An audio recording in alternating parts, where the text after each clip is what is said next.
profe, es que ¿por qué el inglés a mí no me entra? Entonces, eso le pasa a muchas personas. Yo podría decir también, por ejemplo, que el italiano no me entra una vez que voy avanzando de manera muy lenta. Pero entonces, si ustedes sienten que el inglés no les entra, ¿no será que de pronto no están poniendo de su parte? ¿Cuál es la rutina de estudio? ¿Cuál es la rutina que ustedes tienen con el idioma todos los días, cierto? Porque para poder aprender un idioma, así como lo hicieron con español, pues hay que hablarlo, hay que estar en contacto con el mismo todos los días. Si esto no pasa, pues va a ser muy difícil aprenderlo, ¿cierto? Va a ser muy difícil poderlo lograr.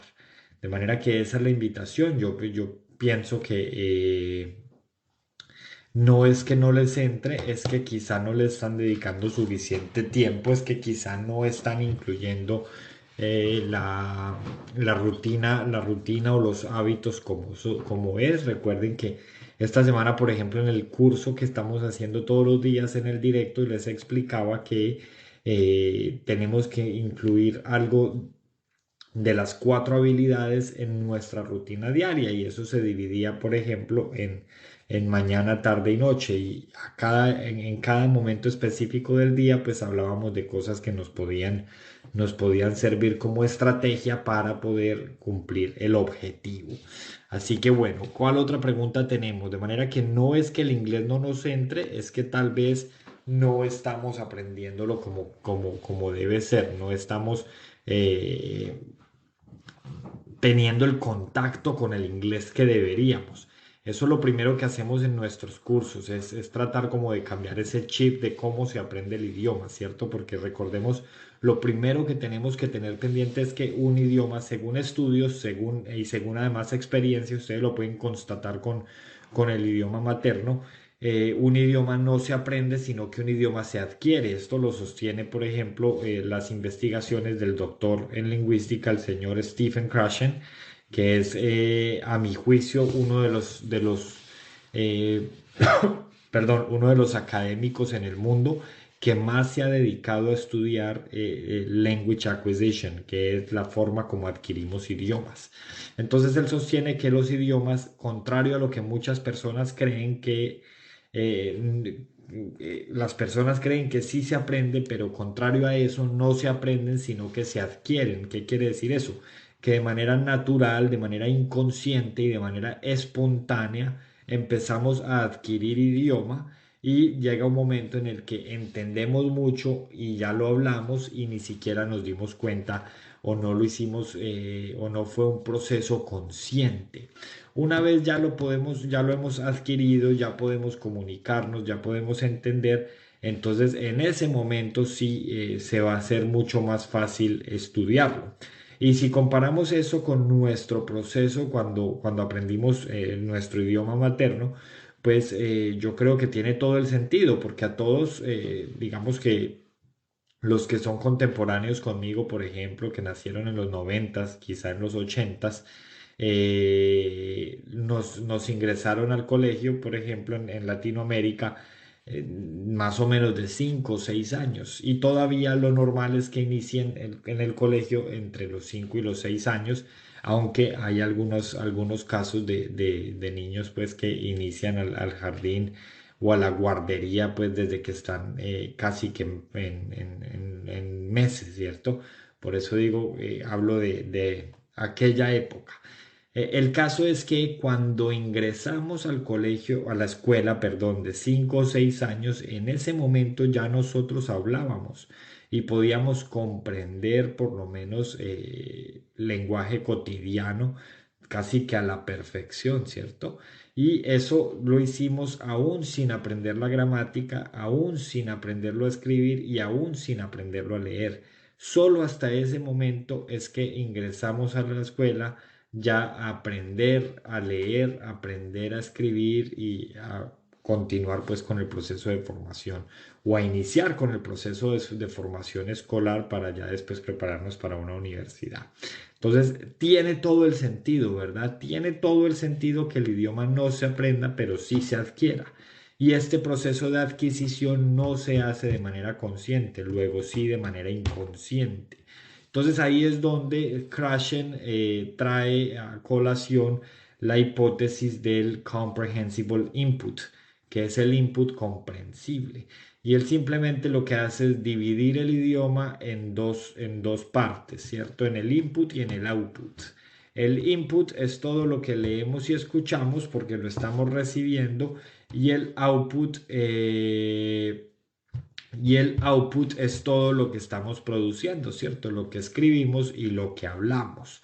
Puede ser muy rara y todo, pero pues está científicamente probada. Claro que siempre para un estudio, otro estudio. Luego, si la vamos a disertar, tendríamos entonces que poner sobre la mesa el otro estudio, ¿cierto?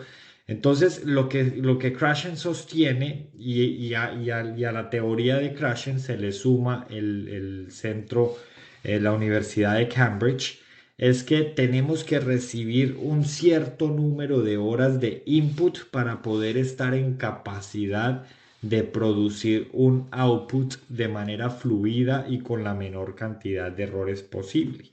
Y de ahí es de donde se determina, perdón, la cantidad de horas que necesitamos de exposición con el objeto de empezar a transitar por los niveles A1, A2, B1, B2, C1 y C2, recordando que el C1 y el C2 aplica para nativos y para profesores de inglés, ¿cierto? Porque el resto de la población entre un B1 y un B2 ya se podría defender según cuáles sean sus necesidades. Por ejemplo, en un país como estos, que son angloparlantes, se le exige a las personas que tengan un nivel B2 para cursar estudios superiores, ¿cierto?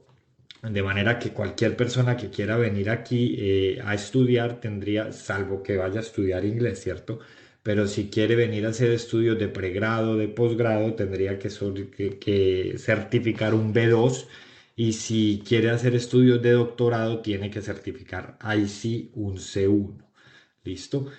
¿Cómo se tiene en cuenta la cantidad de horas para cada nivel que Cambridge determina que son alrededor de 150 y 180 horas por nivel? Se determina según la teoría del comprehensible input. ¿Listo? De manera que les vuelvo y les cito al autor como por si alguien tiene curiosidad, Stephen Krashen. Nadie, pero absolutamente nadie aprende inglés en una academia. Eso es falaz, ¿cierto? Y a mí no me conviene decir eso porque yo tengo academia. Ustedes, pues, algunos de ustedes son alumnos de nuestra institución pues han tenido la oportunidad de cursar los diferentes niveles. Pero es que las academias por lo general ofrecen entre 2 y 10 horas a la semana de estudio, ¿cierto? Lo normal es que un curso que sea fácil de pagar o que sea por lo menos asequible para la mayoría de personas incluya 4 horas a la semana de estudio. De manera que nadie va a aprender inglés estudiando 4 horas por semana. Así que la realidad es que el aprendizaje se da en lo que hacemos extra clase. Y ahí es donde está la clave y ahí es donde se marca la diferencia entre los que avanzan y los que de pronto se pegan más o los que definitivamente no avanzan. Y peor aún, los que salen de Colombia o salen de instituciones como las que nombramos en los comentarios, porque no quisiera dar nombres y cualquier otra, ¿cierto? Salen de ahí con un certificado B2 y cuando llegan a un aeropuerto se enfrentan a un acento real y se dan cuenta que en realidad entienden y son capaces de producir mucho menos de lo que creían.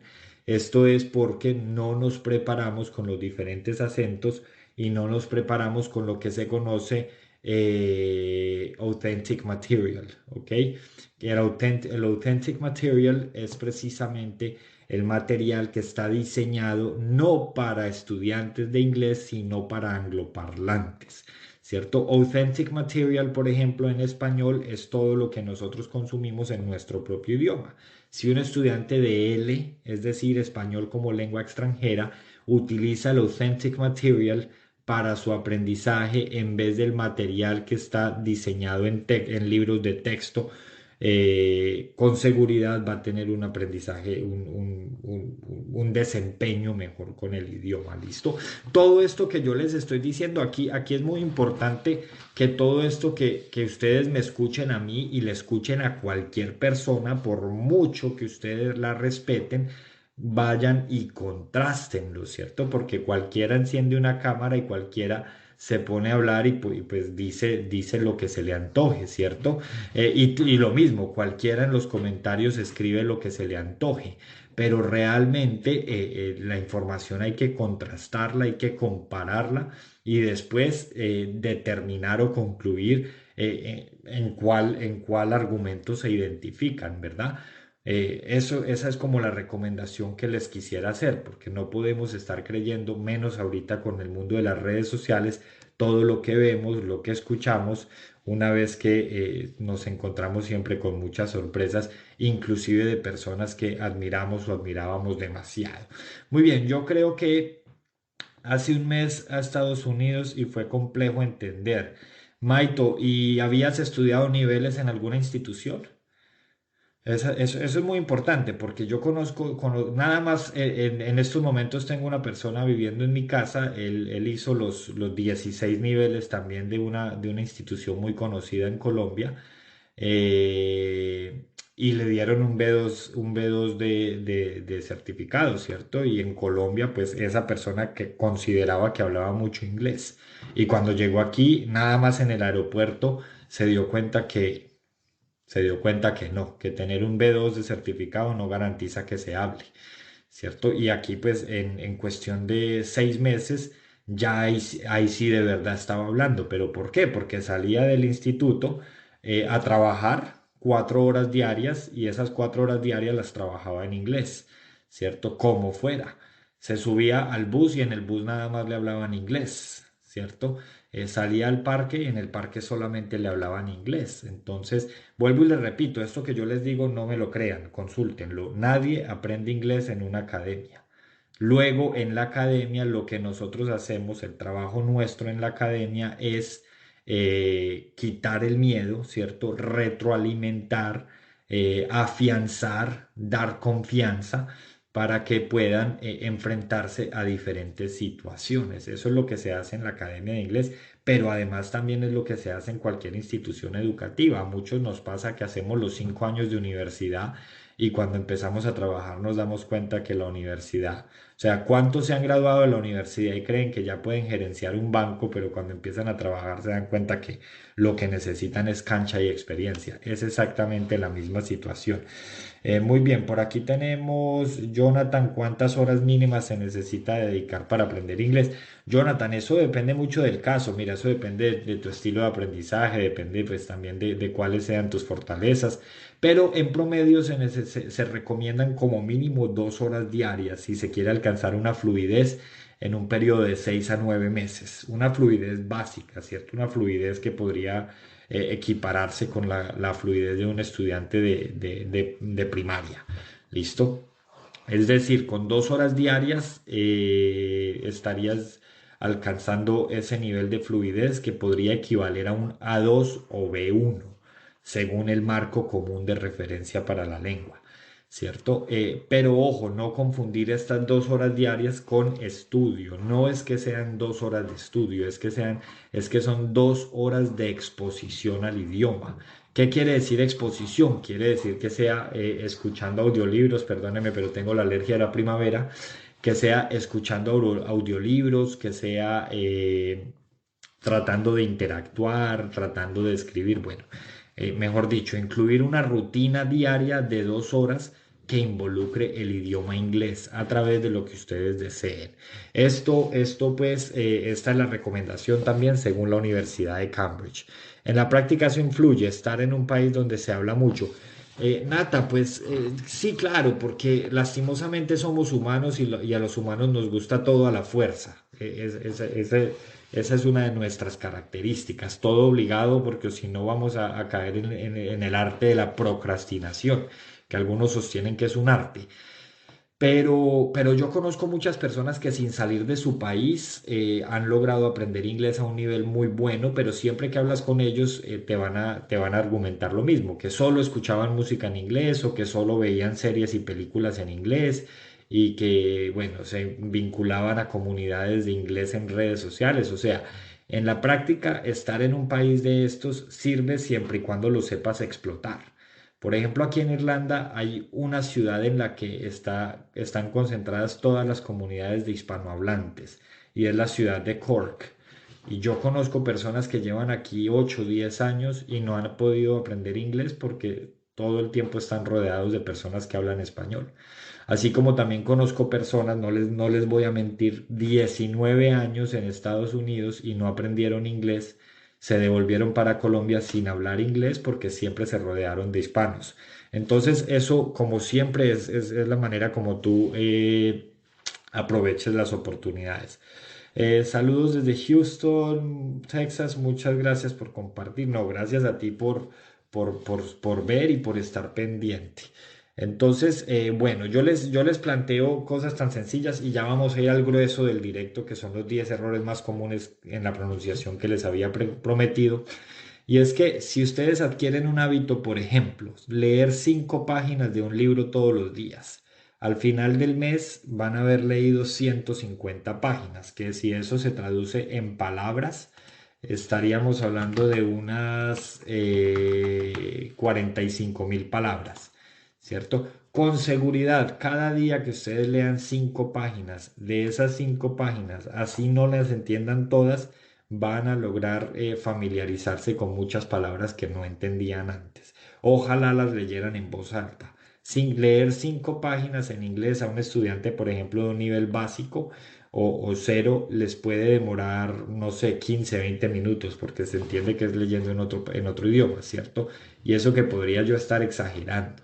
Obviamente, pues según el nivel que ustedes tengan, pues que eso determine el nivel de complejidad del libro que ustedes van a escoger, siempre escogiendo libros según sus intereses, porque el hecho de que sea un libro de acuerdo a sus intereses va a garantizar que usted va a hacer todo lo posible por comprenderlo, ¿cierto? Yo por eso no recomiendo libros, no recomiendo tampoco música y tampoco recomiendo videos, conferencias y podcasts. Cuando digo que no recomiendo es que sí recomiendo las categorías, pero no recomiendo piezas puntuales, es decir, no recomiendo títulos puntuales, porque si todo lo hacemos partiendo desde nuestros intereses, hay dos ventajas muy grandes. La primera es que vamos a hacer esfuerzos importantes por comprender y la segunda es que vamos a cerrar un poco el espectro, vamos a establecer un nicho de un área de conocimiento. Por ejemplo, yo me muevo mucho en las ciencias jurídicas, ¿cierto? Digamos que cuando no estoy enseñando inglés o cuando no estoy desempeñándome en el campo de la educación, porque aquí soy educador social, estoy desempeñándome en el campo de las ciencias jurídicas como estudiante de ciencias políticas y de derecho y como columnista de opinión. De manera que siempre me toca estar en constante contacto con textos y audios de ese campo particular. Entonces, si yo consumo todos los videos y todos los audios y todas las entrevistas y todos los debates que consuma en redes sociales, los consumo de ese nicho en específico, va a ser mucho mejor porque me va a garantizar que todos los días me voy a enfrentar a terminología muy similar. Es muy posible que me vaya a salir todos los días terminología relacionada con derecho constitucional, con derecho civil, con administración pública, con políticas públicas y con todo lo demás que es técnico como tal de esa área que les estoy diciendo. Entonces, sabemos que en todos los idiomas existe lo que se conoce como palabras de alta frecuencia, que son palabras que se repiten mucho durante el día, las palabras básicas, ¿cierto? Lo que decimos todos los días saludamos, todos los días nos despedimos, todos los días preguntamos cómo nos fue ayer, todos los días preguntamos por X o Y cosa. Es decir, si abordamos estudios sociales en este campo o si analizamos nuestro comportamiento diario, con seguridad vamos a ver que todos los días estamos utilizando las mismas palabras. No nos salimos de un espectro de unas 500 a 800 palabras. Ya cuando nos vamos con tecnicismos, entonces digamos que ahí es donde se amplía un poco el léxico o el vocabulario. De manera que si cerramos un poco el espectro del material que vamos a consumir, que ojalá sea según nuestro campo de desempeño, pues vamos a estar garantizando esas dos cosas. Primero, que sí o sí siempre vamos a abordar las palabras de alta frecuencia, que son las que utilizamos a diario. Y además vamos a agregarle a ese componente palabras puntuales de nuestro campo de conocimiento, que en inglés eso se conoce como jargon. Jargon. Muy bien, por aquí tenemos, yo también estudié Derecho en Colombia. Muy linda esa carrera, de verdad que es muy bonita. Todos deberíamos estudiar Derecho independientemente de si queremos o no ser abogados. Eh, Andrew, pues no sé, determínelo usted. Si usted cree que esto es una clase de culinaria es porque tiene serios problemas de comprensión. Listo, entonces ahora sí pasemos ahora al tema de los 10 errores más comunes de pronunciación del inglés. Este artículo que les voy a comentar, pues, primero es un artículo en el que respondo a una pregunta que me hicieron de manera muy reiterada. Y segundo, lo pueden encontrar en mi sitio oficial, que es el profesorhernan.com. ¿Listo? Entonces, aquí tenemos, vamos a ir abordando, les voy a ir leyendo. Hoy voy a hablar de los 10 errores más comunes en la pronunciación del inglés para hispanohablantes. Estos errores suelen producirse debido a patrones o sonidos presentes en el inglés que no existen en el español. A veces somos conscientes de ellos, pero no sabemos qué debemos hacer para corregirlos, y otras veces no nos damos cuenta de que estamos cometiendo estos errores. Este artículo tiene como objetivo ayudarte a comprender cuáles son los errores más habituales en la pronunciación del inglés por parte de los hablantes del español. Además, te proporcionaremos aquí herramientas para superar estos desafíos y mejorar tu pronunciación. El primer error, uno de los más comunes, es omitir los sonidos finales en las palabras. Por ejemplo, en lugar de decir text, con T al final, text, decimos text, ¿cierto? ¿Esto por qué? Porque en español normalmente no encontramos o no nos enfrentamos a palabras que terminen con dos consonantes, como en el caso de text. Normalmente en español las palabras terminan o en una consonante antecedida de una vocal o en vocal, ¿cierto? Mientras que en inglés sí nos encontramos con palabras que terminan en letras y no en dos consonantes y no en vocales o antecedidas de vocal, ¿listo? Así que muy bien.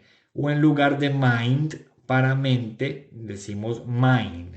Y este sí que sería una dificultad grande porque se podría confundir una palabra con la otra. Tenemos mind, que quiere decir mente, y mind, que quiere decir mío o que quiere decir mina. ¿Listo? De manera que tenemos que tener mucho cuidado con esto y tenemos que, en lo posible, siempre pronunciar todas las letras de la palabra, siempre y cuando no aplique una excepción y vayan a ser palabras, letras mudas. En español no hay palabras que terminen con más de una consonante, como les decía, por lo que muchos hispanohablantes, sin darse cuenta, pueden omitir la última consonante, ya que resulta difícil de pronunciar. Y también se dificulta aún más según cuál sea la palabra que vamos a decir después de esa que termina en consonante. Una vez que las palabras pues se conectan las unas con las otras, especialmente en inglés donde existe la tendencia a recortarlas para hablar más rápido, que es como les gusta. ¿Listo? Así que muy bien, para superar este desafío, en un segundo, por favor.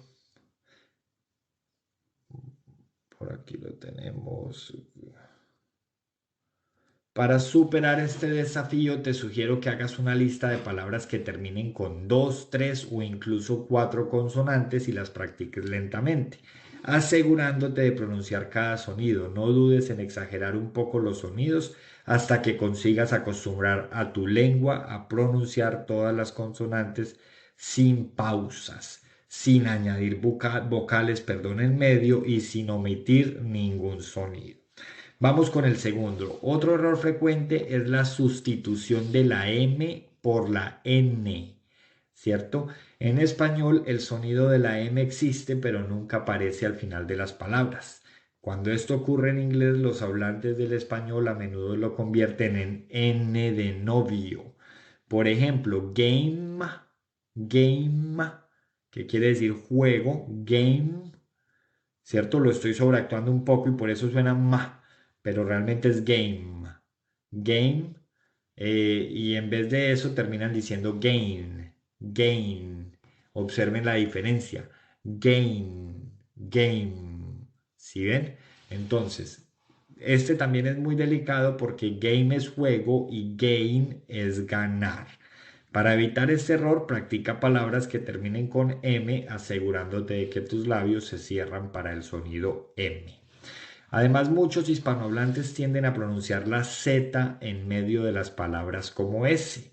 Esto sucede porque en español no existe la Z en medio de una palabra. Por tanto, el error más común es convertirla en el sonido más parecido que sí existe en español, en este caso la S. Asegúrate de pronunciar la Z y la S en inglés, ya que esto puede afectar tu claridad y calidad de pronunciación. También hay confusiones con el sonido de la Y y de la J, ¿cierto? Un error común es pronunciar years, que es años, como si tuviera una Y, que sería years. Y no, la Y se pronuncia como una I, por eso decimos years. Por eso para decir sí decimos yes, ¿cierto? Eh, y young, que es joven, muchas veces lo pronuncian como young, pero no, es young. Entonces, recuerden, cuando la palabra empieza con Y, no va a sonar como Y en español, sino como I. Yes, years, young, ¿cierto? Mientras que cuando la palabra empieza por J, esa sí va a sonar como una Y. Por eso mermelada se dice jam, ¿cierto? Jam. Júpiter se dice Jupiter, ¿cierto? Celos se dice, celoso, perdón, se dice jealous, ¿cierto? Y así por el estilo, cuando se encuentran palabras con J al principio, por lo general va a sonar como sonaría nuestra y algunas palabras con G también van a sonar como sonaría nuestra Y.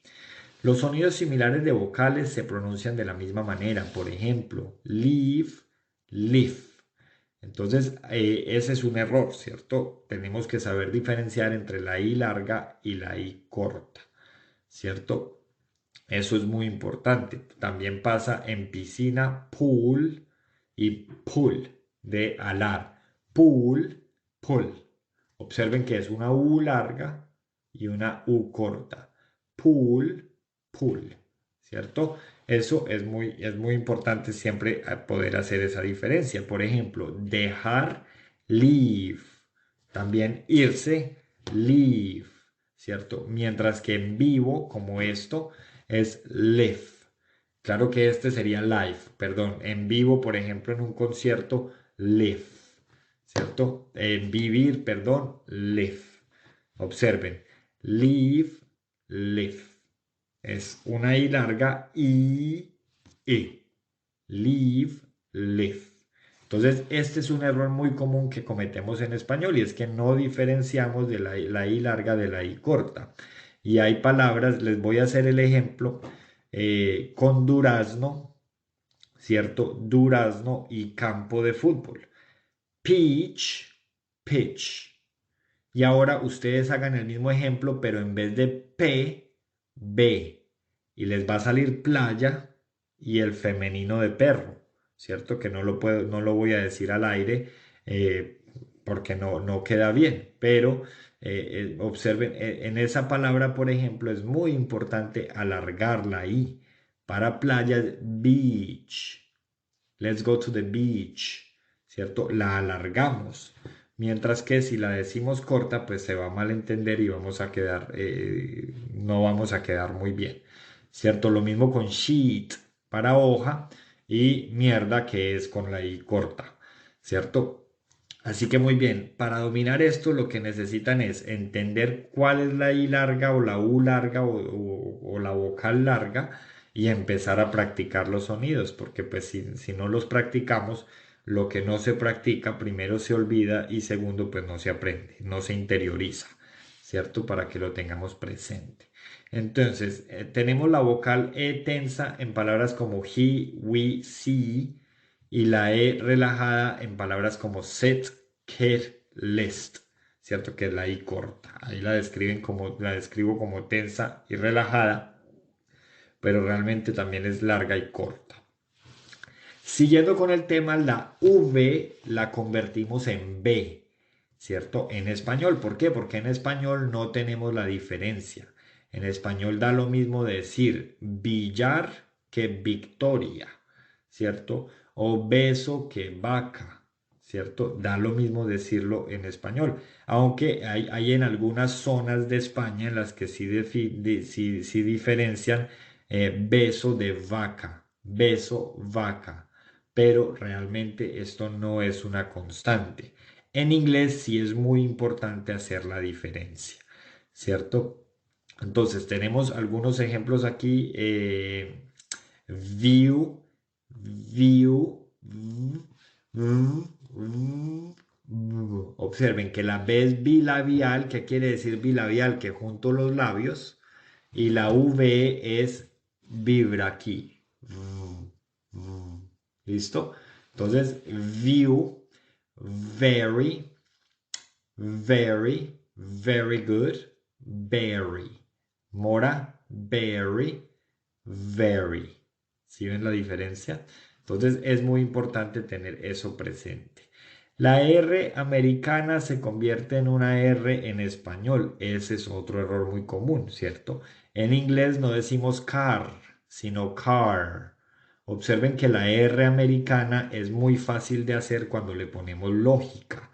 Y la lógica que yo siempre le pongo a eso es que piensen cuando ustedes tienen una papa caliente en la boca y tratan de hablar con la papa. Me estoy quemando. Me estoy quemando. ¿Qué hacen ustedes? Pueden hacer el ejercicio. Tranquilos que a mí sí me ven y yo soy el que quedo aquí como muy cómico, como entre ridículo y cómico, ¿cierto? Aunque ya la cámara, como ya la cámara no me intimida, ya no hay problema. Hace unos años sí era muy difícil hacer esto, pero ya no. Así que lo que tienen que hacer es, imagínense que este dedo es la lengua, la vamos a doblar, la vamos a enroscar hasta la mitad del paladar, ¿cierto? Y ahí en la mitad del paladar es donde vamos, cuando tengamos la lengua ahí enroscada, vamos a tratar de hacer el mismo movimiento o el mismo ejercicio que hacemos para pronunciar la R. R. Y si ustedes lo hacen con la lengua así, les va a salir algo como rrr, rrr, rrr. Esa es la R en inglés, ¿cierto? ¿Cómo lo hacen? Pues, ¿cómo sacan el ejercicio? Mejor dicho, practicando. Por ejemplo, a las personas de Estados Unidos se les dice en inglés y solo en inglés americanos, ¿cierto? Americans. Entonces traten de encontrar palabras con R para que puedan practicar. Palabras con R al principio como el color rojo, red, el leer, read, americano, American, con la R en la mitad. Ahora con la R al final, car, ¿cierto? Bar. Entonces observen que siempre es ¿listo? Y en español sobra aclarar que a las personas de Estados Unidos se les dice estadounidense. Entonces la razón por la que se les dice americanos en inglés es porque ese es su gentilicio. ¿Por qué? Porque el país oficialmente se llama Estados Unidos de América. Entonces lo que hacen es que adoptan lo último y por eso se les dice Americans. Pero porque es su gentilicio en inglés. Luego en español tienen gentilicio y es estadounidense. Y bueno, hay todo un debate sobre este tema en las Américas y algunos sostienen pues que americanos somos todos, desde el sur hasta el norte y que por eso a ellos se les debe seguir diciendo estadounidense. Ya cada quien pues asumirá su postura, yo lo que hago es tratar de acogerme a las normas que me da el español como tal. Y pues el español me dice que el gentilicio de Estados Unidos es estadounidense, así le seguiré diciendo hasta nueva orden. Muy bien. Por otro lado, la H en español es silenciosa, por eso yo me llamo Hernán en español y Hernán en inglés, ¿cierto? Por eso cuando nos reímos en WhatsApp en español nos reímos con ja ja ja y cuando nos reímos en inglés nos reímos con a. Resulta que ese a se pronuncia ja ja ja. ¿Por qué? Porque la H al principio suena como una J la mayoría de veces. Por eso decimos hotel para hotel. Por eso decimos Hernán. Por eso decimos have para tener. Por eso decimos here para aquí. ¿Cierto? Si ustedes hacen la pronunciación de Júpiter en español y here, van a ver que las dos palabras inician con el mismo fonema. ¿Qué quiere decir eso? Que inician con el mismo sonido.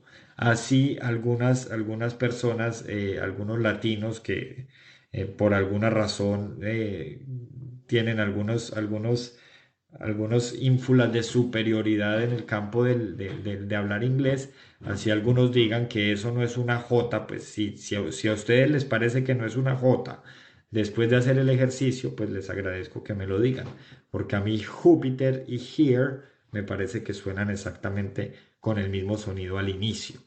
Ahora, hay algunas palabras con H como honesto, honest, ¿cierto? O honor, honor, que en las que aplica lo mismo que pasa en español, y es que la H no tiene sonido alguno en algunas palabras en inglés, para que lo tengamos presente, son pocas, pero pues no las podemos ignorar. Ya estamos terminando. A menudo se agregan vocales al inicio de las palabras con S, ¿cierto? Como calle, street. No decimos street, no, street. Estela, stella. Estrella, star. Hablar, speak, ¿cierto? No decimos speak, ni estela, ni street. Andrew, yo soy originariamente de Colombia y bueno, y de España por mi padre, pero he vivido la mayor parte de mi vida entre Colombia, Estados Unidos e Irlanda. Sí, en España la verdad he vivido muy poco. Así que bueno, a la S al principio suena como S.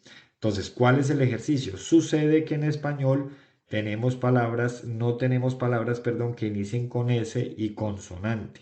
Como en inglés sí tenemos, por ejemplo, ST, star, SP, speak, ¿cierto? Entonces, por eso en español lo que hacemos es que automáticamente le agregamos una E. Así como, por ejemplo, una compañía de teléfonos que se llama Movistar y algunas personas dicen Movistar, ¿cierto? Eso no es. Entonces, ¿el sonido de la T lo tenemos? Claro que sí. ¿El sonido de la S? Claro que sí. Entonces vamos a tratar de hacer ejercicios en los que empecemos con la S, seguimos con la T y combinamos las vocales. Sta, ste, sti, sto, stu. Y así, ahí no estoy diciendo ninguna palabra, solo estoy jugando con los fonemas. Lo mismo con la P. Spe, spa. Spa es una palabra, ¿cierto? El spa, como dicen en español, it's a spa, ¿cierto? Spi, spo, spu. Y hacen el ejercicio hasta que ya se vuelvan unos expertos. Si no hacen el ejercicio, no lo vamos a lograr. ¿Listo? Y por último, la pronunciación de la TH, que en algunas veces, en algunas palabras suena como la Z de España, como la Z, thank you, ¿cierto? Thank you, that, y en otras ocasiones suena como una D, como en there, ¿cierto? Let's go over there. Entonces es muy importante primero diferenciar cuándo suena como TH, como Z española, perdón, como Z en castellano, para los que tienen el ceseo, porque también hay que aclarar que no en todo España se tiene el ceseo, es decir, no en todo España pronuncian la Z y la C así, ¿cierto? Hay en algunas ciudades y en algunas regiones de España en las que pronuncian la Z y la C igual que nosotros, es decir, así como suena la S. No diferencian entre casa de casa y casa de casar, ¿cierto? ¿Por qué? Porque la pronuncian exactamente igual y es más que todo en zonas, por ejemplo, de la costa y también en algunas partes del norte de España, para que lo tengamos presente, porque se tiene la creencia o la tendencia a pensar que en todo el reino de España la gente tiene lo que se conoce, el fenómeno lingüístico que se conoce como el ceseo, que es el de pronunciar la Z y la C así, ¿cierto? Así que la T y la H, por ejemplo, en diente, tooth, tooth, teeth. Observen que es poner la T en la lengua aquí, detrás de estos dientes, ¿cierto? Sin sobreactuar para que no nos vaya a parecer como una S, ¿cierto? No podemos decir teeth, no, teeth, tooth, ¿ok? Both, both, los dos, both, ¿cierto? Para que lo tengamos súper presente. Y muy bien, esos son los 10 errores, no los numeré, pero no los enumeré, perdón, pero esos son los 10 errores más comunes que he logrado recopilar que cometemos los hispanohablantes cuando estamos hablando inglés o aprendiendo inglés. Hay otro muy común que se conoce como fossilization, ¿cierto? Que se traduce algo así como fosilización y es que cuando estamos hablando y no nos sabemos alguna palabra, muchas veces lo que hacemos es que creamos la palabra desde nuestro idioma. Es decir, nos inventamos las palabras. Algunas veces le pegamos a la palabra que es decir, lo hacemos bien y otras veces definitivamente nada que ver, ¿cierto? Por ejemplo, sabemos que en inglés hay muchas palabras que terminan en shon, como action, ¿cierto? Presentation. Y bueno, hay muchas más que ahorita no las recuerdo. Y muchas veces los hispanohablantes lo que hacen es que dicen la palabra en español y la ponen a terminar en shon, ¿cierto? Como, no sé, me estoy movation, por decir que me estoy moviendo, ¿cierto? Me estoy movation o hágale rapidation, ¿cierto? Algunos se ríen y dicen que es Spanglish. Realmente no sería Spanglish porque el Spanglish sería combinar el español y el inglés hablando los dos very good. Ahí, por ejemplo, sí sería Spanglish because I'm speaking los dos idiomas at the same time. Estoy hablando los dos idiomas al mismo tiempo. That's Spanglish, ¿cierto? Pero lo otro sería cuando entramos en un error, cuando nos inducimos al error de esa manera, eso es lo que se conoce como fossilization, que también es muy común en hispanohablantes y realmente en hablantes en todas las personas que están aprendiendo lenguas extranjeras. De manera que bueno, eso era lo que les tenía para hoy, se los había anunciado desde el miércoles. Les dije que el sábado íbamos a hacer un directo en el que íbamos a hablar sobre los 10 errores más comunes de hispanohablantes en inglés. Así que muy bien, eso es todo. Los dejo, son las 3:10 aquí, así que no voy a trasnochar más hoy. Muchas gracias. Espero a ver si hay alguna pregunta y si no, pues nos veríamos otra vez mañana. Recuerden que mañana tenemos club de conversación para los que están en el grupo VIP a través de YouTube. Recuerden que son los que pagan $4 mensuales y tienen material exclusivo, además de 4 clases mensuales, una cada semana, que son clubes de conversación a través de Zoom. Zoom, ¿ok? Eso es muy importante lo que decía ahí, pronunciar la Z bien, como el sonido, como el zumbido de los zancudos y de los moscos. Esa es la Z, Z, zero, en zebra, ¿cierto? Zebra, zero para cero, Z, ¿cierto? Para que lo tengamos presente. Y aquí en el Reino Unido y en Irlanda no se dice Z, sino Z, para que también lo tengan presente.